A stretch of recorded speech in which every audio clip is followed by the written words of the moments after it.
D'ici à 30 ans, le chocolat pourrait disparaître des magasins et du commerce mondial. Pour en discuter, je reçois le chocolatier Denis Merger. Monsieur Merger, bonjour. Bonjour. Quelles sont les raisons qui entraîneront la disparition du chocolat dans les prochaines années? Principalement dû au fait que les pays émergents comme la Chine vont probablement commencer à manger du chocolat autant que nous autres, les pays occidentaux. Ce qui fait que la demande va être plus forte, mais la production reste quasiment la même. Vu que les pays qui produisent le cacao, c'est sur la ceinture équatoriale dans le monde, entre les deux tropiques. Puis souvent, il y a des pays dans lesquels c'est produit. Il y a des conflits armés où la production arrête à cause des guerres, comme la Côte d'Ivoire, ces pays-là. Puis c'est ça, là, fait que vu la demande va être plus grosse, puis la quantité de production va rester quasiment la même, il va y avoir un moment, il va y avoir un partage qui va se faire, puis on ne sait pas qui va l'avoir. Et quelles seraient les solutions qui pourraient être prises pour combler justement ce problème? Et il pourrait y avoir des pays comme le Brésil pourraient augmenter leur production en cacao, mais il faut comprendre aussi une chose, c'est que le cacao, ça prend quand même 7 ans avant qu'un cacaotier produise des fèves de cacao. Et à C'est quoi, sûr qu'il produit pendant 50 ans, mais il faut quand même attendre 7 ans.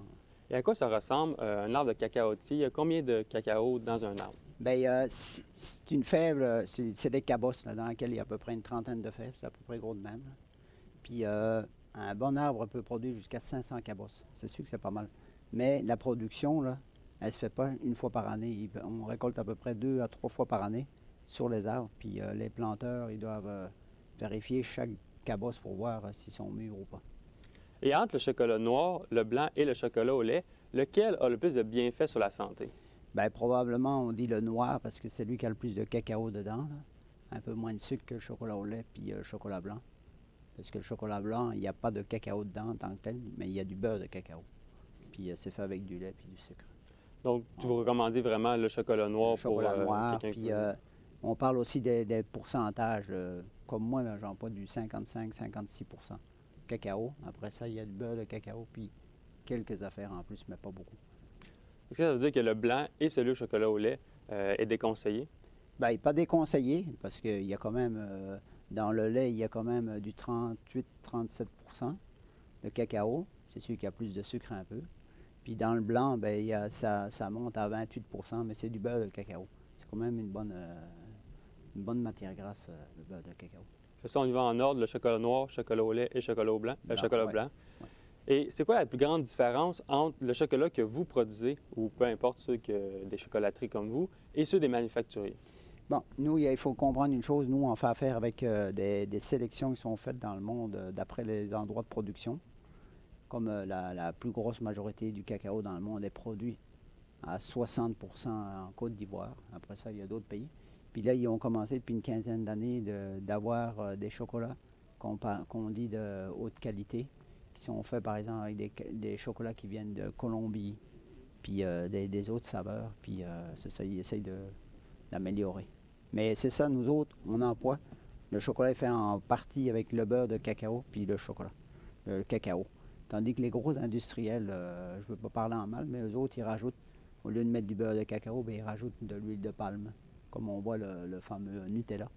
Il n'y a pas de beurre de cacao. Il y a du cacao dedans, mais c'est quand même 40% de beurre de palme, d'huile de palme dedans. Après ça, c'est 35% de sucre, 6% de noisettes. On cherche où est le chocolat. Et est-ce que c'est nocif pour la santé, exemple le Nutella? Ben, c'est pas nocif, mais c'est pas des. On appelle ça des gras trans, hein, le beurre de palme, l'huile de palme. Fait que c'est pas conseillé, là. C'est sûr que la quantité qu'on mange, c'est pas nuisible, mais c'est pas ce qu'il y a de meilleur. Et c'est quoi les méthodes de préparation que vous utilisez dans votre chocolaterie pour faire ce que vous faites et c'est quoi le temps de préparation? Ben, nous autres, on arrive, nous, ce qu'on a là, on consomme du chocolat qui arrive en poche de 5 kilos. Puis nous, on doit le tempérer, ça veut dire qu'on doit le chauffer à 50 degrés. Après ça, le rabaisser à 27 degrés. Puis le remonter légèrement, 31, 32 pour le chocolat au lait, le chocolat blanc. Puis 34, 35 degrés pour le chocolat noir. Ça, c'est pour le système de cristallisation, pour que le beurre de cacao soit bien mélangé avec la masse de cacao. Et qu'est-ce que vous faites quand que vous, exemple, vous manquez votre chocolat si ça Bien, arrive? si le chocolat est mal tempéré, ça ne va pas apparaître tout de suite. Ou il colle dans les moules, ce qu'il ne fait pas bien, parce qu'il faut les laver à l'eau. Puis après ça, où il va y avoir des étoiles dessus, c'est parce que le cacao n'est pas bien cristallisé avec le beurre. Fait qu'il fait comme une séparation. C'est pour ça il faut vraiment... la qualité du chocolat, il faut savoir le travailler. Sinon, on va dire, hein, il n'est pas beau, le chocolat n'est pas bon. Non, c'est parce que la cristallisation n'est pas bien faite.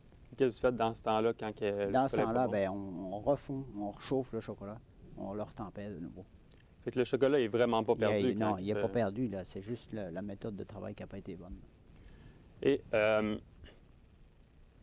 qu'est-ce que ça prend pour donner un chocolatier?